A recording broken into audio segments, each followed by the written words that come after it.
गांधी जी हिंदू महिलाओं को आत्महत्या करने के नए नए उपाय बता रहे थे। नोआखली और आसपास के क्षेत्रों में जिहादी निर्वस्त्र हिंदू महिलाओं के जुलूस निकाले जा रहे थे, लेकिन गांधी शांति और अहिंसा की अपनी विकृत धारणा का सार्वजनिक प्रदर्शन पूरी निर्लज्जता से करते रहे। 19 अक्टूबर को कलकत्ता के अमृत बाजार पत्रिका में एक समाचार छपा जिसमें नोआखली के विभूति भूषण दास के हवाले से शीर्षक दिया गया, वी ऑल हैव बिकम मुस्लिम।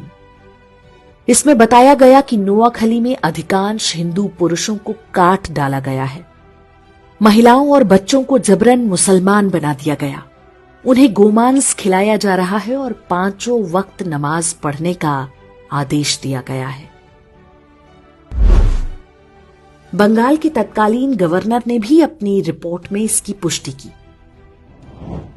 नोआखली में जिन पुरुषों की हत्या की गई, उनकी विधवाओं का निकाह उनके ही पति के हत्यारे के साथ पढ़वाया गया।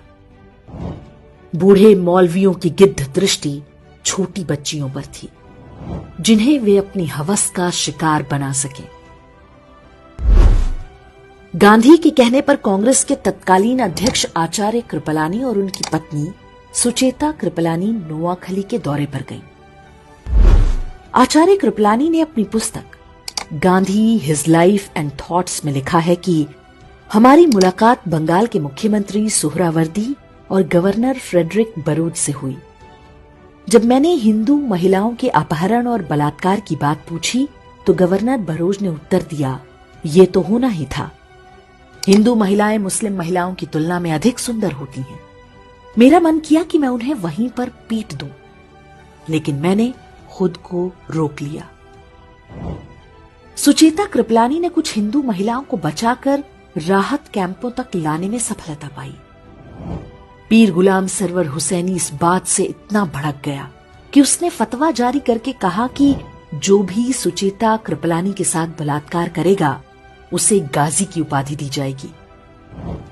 इसका परिणाम हुआ कि सुचेता कृपलानी हर समय अपने साथ जहर का कैप्सूल रखा करती थी।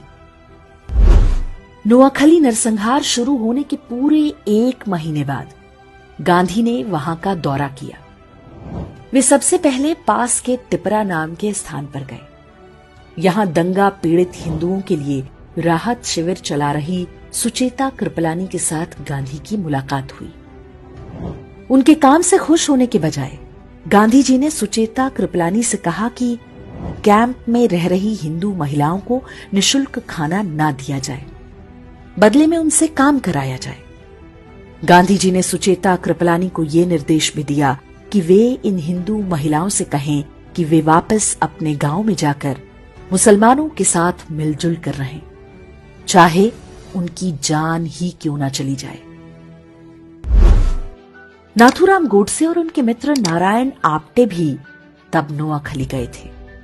वहां पर वे राहत कैंपों में रह रहे हिंदुओं की सेवा करते थे। गोडसे और आप्टे ने वहां जो कुछ देखा और गांधी की बातें सुनी, ये कहना गलत नहीं होगा कि वही आगे चलकर गांधी की हत्या का कारण बना होगा। काशी हिंदू विश्वविद्यालय के संस्थापक महामना मदन मोहन मालवीय ने नोआखली में हिंदुओं के नरसंहार और महिलाओं से बलात्कार के वृतांत सुने तो उन्हें गहरा सदमा लगा। इसी कारण 12 नवंबर 1946 को उनका निधन हो गया।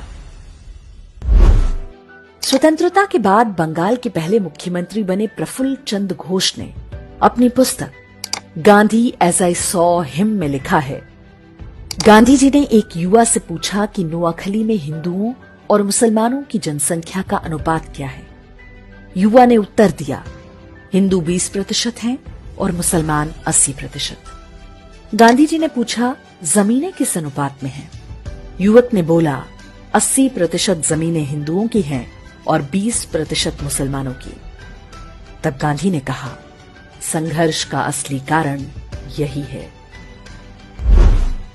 अर्थात जिस व्यक्ति को राष्ट्रपिता बताकर देश पर थोप दिया गया, उसने जिहादियों के हाथों हिंदुओं के नरसंहार को आर्थिक असमानता से जोड़ दिया।